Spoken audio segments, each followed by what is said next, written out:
ನಮಸ್ಕಾರ ಎಲ್ಲರೂ ಹೇಗಿದ್ದೀರಾ? ಇವತ್ತು ತಮ್ಮೊಂದಿಗೆ ನಾನು ಒಂದು ಸಿಹಿ ಸುದ್ದಿಯನ್ನು ಹಂಚಿಕೊಳ್ಳೋಕ್ಕೆ ಇಷ್ಟಪಡ್ತೀನಿ.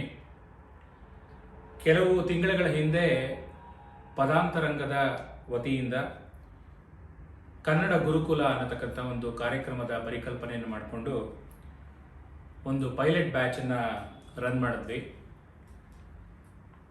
ಅದರ ಫಲವಾಗಿ Accrediting Commission for Schools ACS, Western Association of Schools and Colleges, ಇವರ ಒಂದು ಆಡಿಟ್ಗೆ ನಮ್ಮ ಕಾರ್ಯಕ್ರಮ ಒಳಪಟ್ಟು ಯಶಸ್ವಿಯಾಗಿ ಅವರ ಅನುಮೋದನೆ ಸಿಕ್ಕಿದೆ, ಅಂದರೆ ಅಕ್ರಿಡಿಷನ್ ಸಿಕ್ಕಿದೆ. ಆ ಅಕ್ರಿಡಿಷನ್ನ ಫಲವಾಗಿ ಮೌಂಟನ್ ಹೌಸ್ ಹೈಸ್ಕೂಲ್ನಲ್ಲಿ ಬರುವ ಆಗಸ್ಟ್ ತಿಂಗಳಿನಿಂದ ಕನ್ನಡ ಭಾಷೆ ಒಂದು ಎಲೆಕ್ಟಿವ್ ಆಗಿ ಹೈಸ್ಕೂಲ್ ಮಕ್ಕಳಿಗೆ ದೊರೆಯಲಿದೆ. ಇದು ಹೈಸ್ಕೂಲ್ ಕ್ರೆಡಿಟ್ ಪ್ರೋಗ್ರಾಮ್ ಅಡಿಯಲ್ಲಿ ಬರುತ್ತೆ. ಹೀಗಾಗಿ ಇದನ್ನು ವ್ಯಾಸಂಗ ಮಾಡ್ತಕ್ಕಂಥ ಮಕ್ಕಳು ಹೈಸ್ಕೂಲ್ನಲ್ಲಿ ಅವರಿಗೆ ಗ್ರ್ಯಾಜುಯೇಷನ್ಗೆ ಏನು ಕ್ರೆಡಿಟ್ಸ್ ಬೇಕೋ ಅದು ಕೂಡ ದೊರೆಯಲಿದೆ.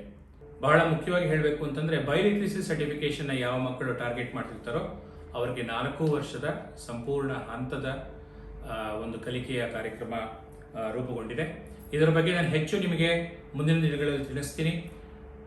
ಯಾರಿಗೆ ಇಂಟ್ರೆಸ್ಟ್ ಇದೆಯೋ ಆಸಕ್ತ ಪೋಷಕರ ಜೊತೆಗೆ ಒಂದು ಝೂಮ್ ಸೆಷನ್ ಮಾಡತಕ್ಕಂಥ ಒಂದು ಪ್ಲಾನ್ ಇದೆ.